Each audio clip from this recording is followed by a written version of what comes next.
Monsoon सत्र की झारखंड विधानसभा का मानसून सत्र का आज दूसरा दिन है।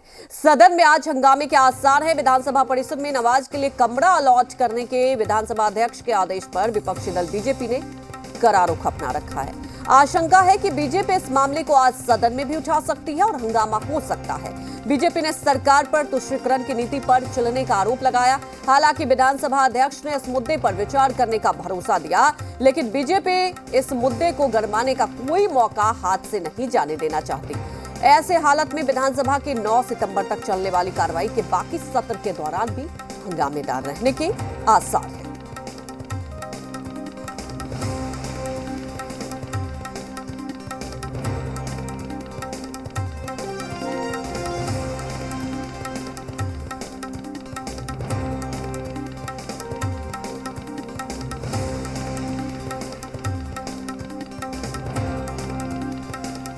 बड़ी खबर आपको बता दें कि देखिए कई मुद्दे हैं जिसे लेकर भारतीय जनता पार्टी पहले से ही सवाल उठा रही थी और अब देखने वाली बात है कि क्या इन मुद्दों को लेकर और ज्यादा सियासत गरमाएगी और विधानसभा में आज भी हंगामे होने के आसार हैं।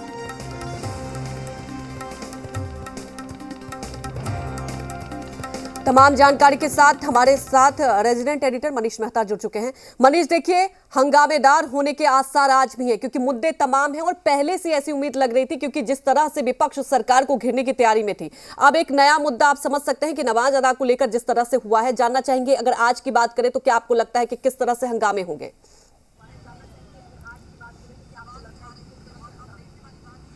देखिए अंजलि, इसकी पृष्ठभूमि जो है 2 दिन पहले ही जो है बीजेपी जो कि मुख्य विपक्षी पार्टी है झारखंड में, उसने तैयार करनी शुरू कर दी है। तमाम बड़े नेता जो हैं बीजेपी के वो लगातार इस मामले में मुखर हैं और आज से 5 दिवसीय धरना जो है उसके कार्यक्रम की शुरुआत हो रही है क्योंकि आज मानसून सत्र का दूसरा दिन है और ऐसे में आज हंगामे के भी आसार है। और हमारे साथ जुड़ चुके हैं झारखंड सरकार के में वरिष्ठ मंत्री और झारखंड मुक्ति मोर्चा के कद्दावर नेता मिथिलेश ठाकुर। हम सीधे उन्हीं से बात करते हैं। मिथिलेश जी, सीधे मुद्दे पर आते हैं।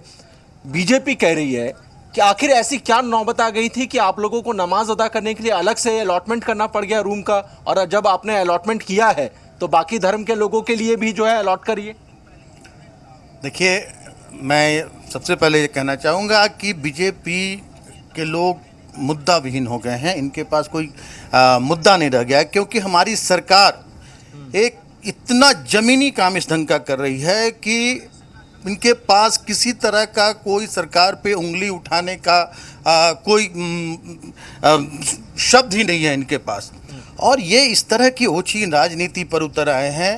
आज इन्हें मालूम होना चाहिए कि सरकार गठन के यहाँ राज्य गठन के पूर्व ही ऐसी व्यवस्था थी बिहार के समय भी, और यहाँ जब राज्य का गठन हुआ, माननीय बाबूलाल मरांडी जी जब मुख्यमंत्री बने और इंदर सिंह नामधारी जी जब विधानसभा के अध्यक्ष थे, उस समय ही ये व्यवस्था की गई थी। पुराने विधानसभा भवन के तीसरे तल्ले के ई ब्लॉक में हमारे मुस्लिम भाइयों को नमाज पढ़ने के लिए व्यवस्था की गई थी। और ये कोई नई बात नहीं है, ये पूरे देश में बहुत सारे ऐसे विधानसभा है जहां ऐसी व्यवस्था है। इन्हें सकारात्मक राजनीति करनी चाहिए। इन्हें एक मुद्दा मिल गया है कि फूट डालो, राज करो, देश को जाति धर्म में बांटो, धार्मिक भावना भड़काओ, और इन्हें विकास से कोई लेना देना नहीं है। आज केंद्र की सरकार 7 साल हो गए, किन किन वादों पर आई थी सत्ता में, और आज सिर्फ और सिर्फ उनका एक ही एजेंडा रह गया है कि जाति धर्म का एक ये उन्माद फैलाओ। मिथिलेश जी, आप कह रहे हैं कि बीजेपी के नेता जो है जाति और धर्म के आधार पर उन्माद फैला रहे हैं। वो ये आरोप लगा रहे हैं कि आप लोग तुष्टीकरण की राजनीति कर रहे हैं। रघुवर जी जो कि पूर्व मुख्यमंत्री है, उन्होंने तो एक कदम आगे बढ़ के ये तक कह दिया कि अगर इस फैसले को वापस नहीं लिया गया है तो विधानसभा के परिसर के बाहर जो है वो धरने पर बैठ जाएंगे। देखिए, धरना देना और भूख हड़ताल करना ये सभी लोगों का एक संवैधानिक अधिकार है। लोगों को लोकतंत्र में सभी लोग स्वतंत्र हैं, लेकिन अगर एक सकारात्मक बात पर, सकारात्मक मुद्दे पर अगर धरना प्रदर्शन हो, भूख हड़ताल हो, तो एक बात समझ में आती है। इस तरह की ओछी और घटिया राजनीति कहीं से भी जनता भी सब कुछ देख रही है।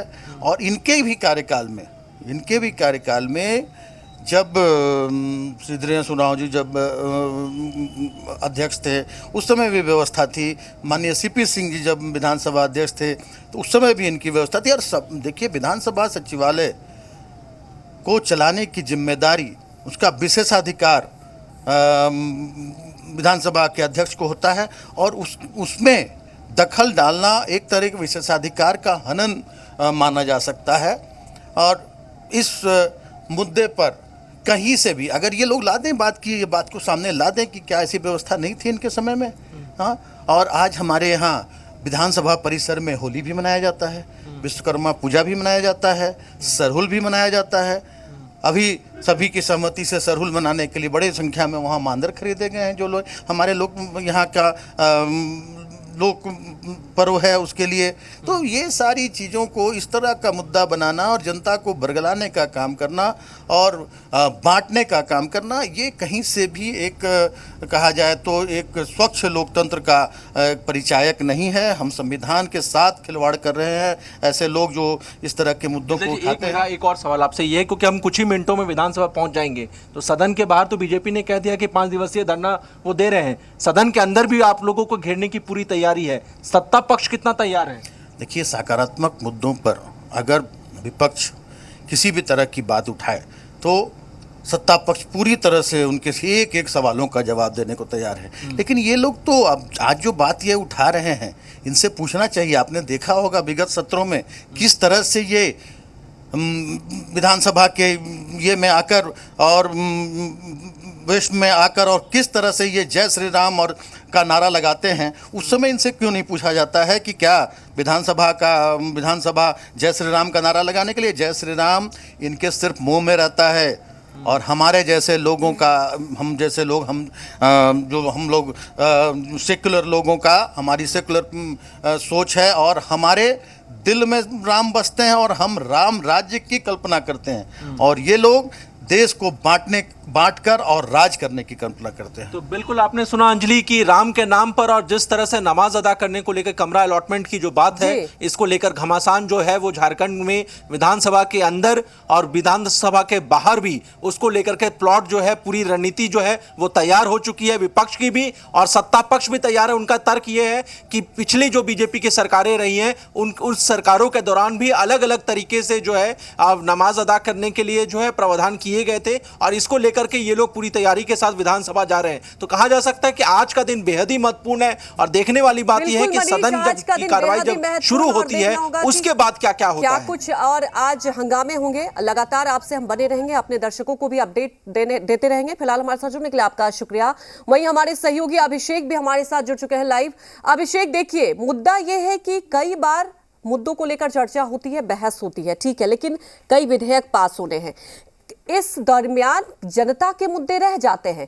अब देखने वाली बात है, आप देख रहे हैं कि बीजेपी की तरफ से कहा जा रहा है कि देखिए इस बात को लेकर तो हंगामा रहेगा, लेकिन सत्ता पक्ष भी देखिए पूरी तरीके से तैयार है। तो क्या आपको लगता है, जिस एक तो सत्र आप देख रहे हैं कि सत्र छोटा है, उसके बाद कई मुद्दों को लेकर हंगामे के आसार तो आज भी बने हुए हैं?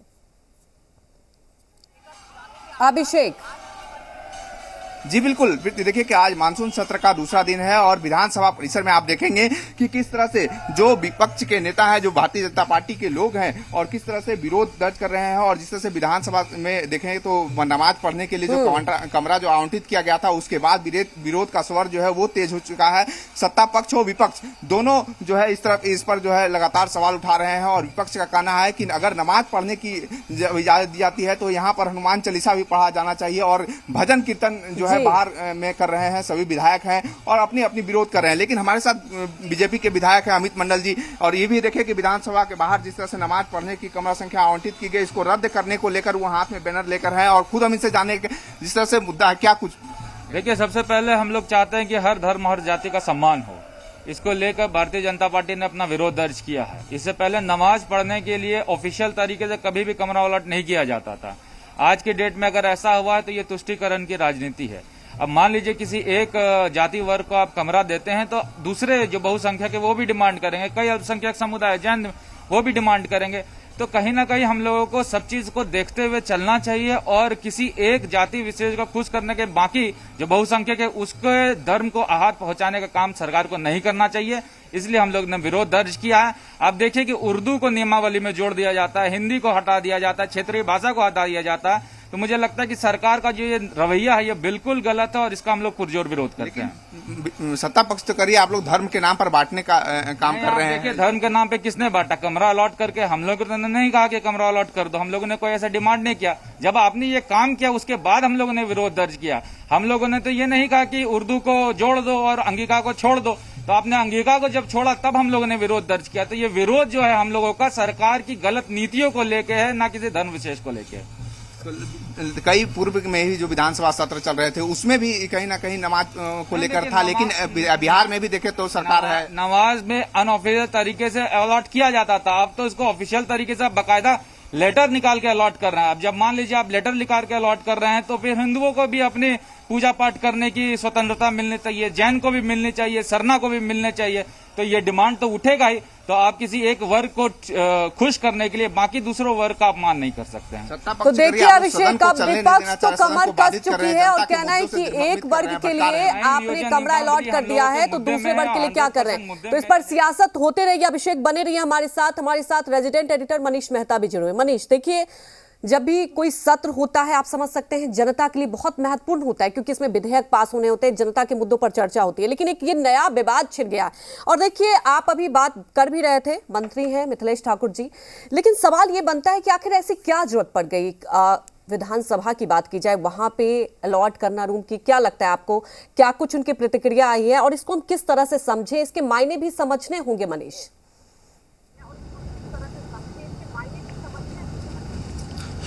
देखिए अंजलि, इस पूरे विवाद के प्रकरण को हम कह सकते हैं, इस प्रकरण को के सामने आने के बाद जिस तरह से ये विवाद बढ़ता जा रहा है, इसका जो खामियाजा जो है वो आम जनता से जुड़े मुद्दों को लेकर के जो आज हम कह सकते हैं कि इस बार के मानसून सत्र में जो मुद्दे उठने थे उस पर जरूर असर पड़ता हुआ नजर आ रहा है। क्योंकि आप देखिए कि जो नियोजन नीति को लेकर के लगातार चर्चाएं चल रही थी कि कई भाषाओं को इसमें जोड़ना चाहिए जो कि छूट चुके हैं, उसको लेकर के एक हम कह सकते हैं कि विधानसभा में एक सार्थक बहस होनी की जरूरत थी। लेकिन वो नियोजन के इस विवाद में हम कह सकते सारा लॉ एंड ऑर्डर का इश्यूज है, डेवलपमेंट के इश्यूज है, कोविड के थर्ड फेज को लेकर के क्या कुछ चल रहा है, राजधानी रांची हो, धनबाद हो, जमशेदपुर हो, तमाम जगह के जो हॉस्पिटल है सरकारी, वहां पे जो चाइल्ड वार्ड है वहां पर बच्चों की जो है हम कह सकते हैं कि बीमार बच्चों की संख्या जो है उसमें लगातार इजाफा हो रहा है। तो कई ऐसे विषय हैं जिसको लेकर के विधानसभा में एक सार्थक चर्चा का हम कह सकते हैं कि बहुत ही ज्यादा स्कोप बनता हुआ नजर आ रहा था। लेकिन जैसे ये प्रकरण सामने आया है इसके बाद कहीं ना कहीं ये सभी मुद्दे गौन होते हुए नजर आ रहे हैं। हम सीधे मिथिलेश जी के पास चलते हैं। मिथिलेश जी, आपने भी तस्वीर देखी आप, क्योंकि हम आप कुछ मिनटों में पहुंच रहे विधानसभा, बीजेपी के विधायक हाथों में बैनर लेकर के प्रोटेस्ट कर रहे हैं कि इस फैसले को वापस लेना ही होगा। देखिए आपने बड़ी अच्छी बात कही कि सार्थक बहस होनी चाहिए, सार्थक बातें रखनी चाहिए। आज विधानसभा आहूत उसके लिए ही की जाती है कि जन समस्याओं का निराकरण हो, सुझाव आए, अच्छे सुझाव आए, राजहित में जनहित में सुझाव आए। लेकिन ये लोग मुद्दा करते हैं। आपने कहा कि अभी कोविड पर चर्चा होनी चाहिए थी, अभी सड़क अस्पतालों की व्यवस्था पर चर्चा होनी चाहिए थी, अभी यहाँ और विकास के लोगों को जो आम जरूरतें हैं उन पर चर्चा, लेकिन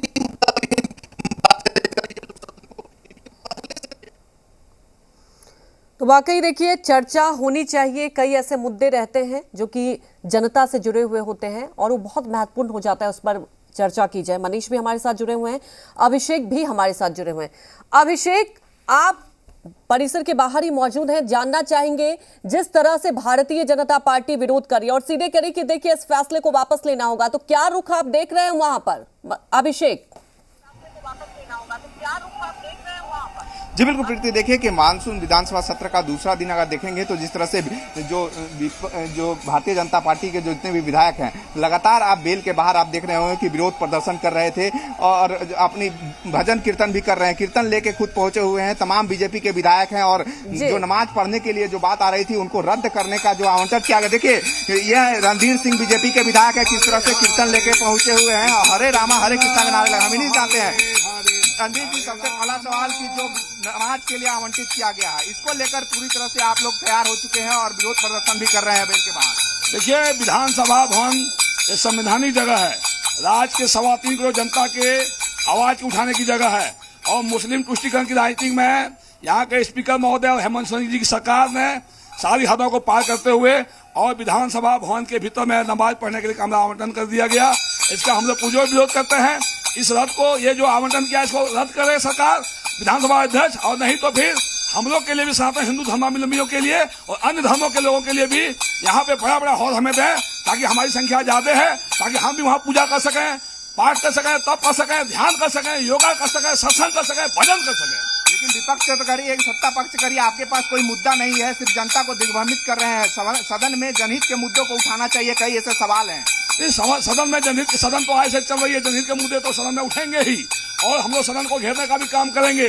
इस राज्य की जनता के जो 3.25 करोड़ जनता के, इस राज्य के जो बेरोजगार नौजवान छात्र छात्राओं की जो समस्याएं हैं, राज्य में लॉ एंड ऑर्डर की जो समस्याएं हैं, राज्य में जो अवैध पत्थर बालू कोयला की यहाँ से अवैध निकासी हो रही है, राज्य में जो नियोजन नीति है, बिजली चोरी के नाम पर गरीबों को जो एफआईआर किया जा रहा है, किसानों का जो प्रधानमंत्री किसान सम्मान योजना की पैसे रोक दिए गए हैं, ऐसे अनेक मुद्दे को हम लोग सदन में घेरने का बिल्कुल अभिषेक, देखिए मुद्दे तो तमाम है। अब देखने वाली बात है क्या इन मुद्दों पर बहस हो भी पाती है नहीं, क्योंकि जनता के मुद्दे जो रहते हैं, विपक्ष की भी जिम्मेदारी, और सवाल ये उठता है, विडंबना ये होता है देख के कि अब कहा जा रहा है कि देखिए हर धर्म के लिए यहाँ पर रूम अलॉट किया जाए, विधानसभा है, और अब तक यही देखने को मिल रहा था कि जब सत्र होता है तो मुद्दों पर बात होती है, और अब यहाँ पर कुछ अलग ही आप देख रहे हैं कि अलग मुद्दों को लेकर बहस शुरू हुई है। देखना होगा कि आज जब सत्र की शुरुआत होगी तो किस तरह से हंगामेदार रहेगा। हमारे साथ जुड़ने के लिए अभिषेक आपका शुक्रिया, मनीष आपका भी शुक्रिया। आगे भी इस खबर पर आपसे अपडेट लेते रहेंगे। तो आपको बता दें कि देखिए विधानसभा सत्र है, उम्मीदें रहती हैं कि तमाम मुद्दों पर चर्चा होगी, लेकिन जो तस्वीरें हमने आपको दिखाई आप समझ ही रहे होंगे कि किन मुद्दों पर चर्चा होगी। बात कर लेते कुछ और खबरों की। टॉफी टी शर्ट खरीद में रघुवर सरकार को क्लीन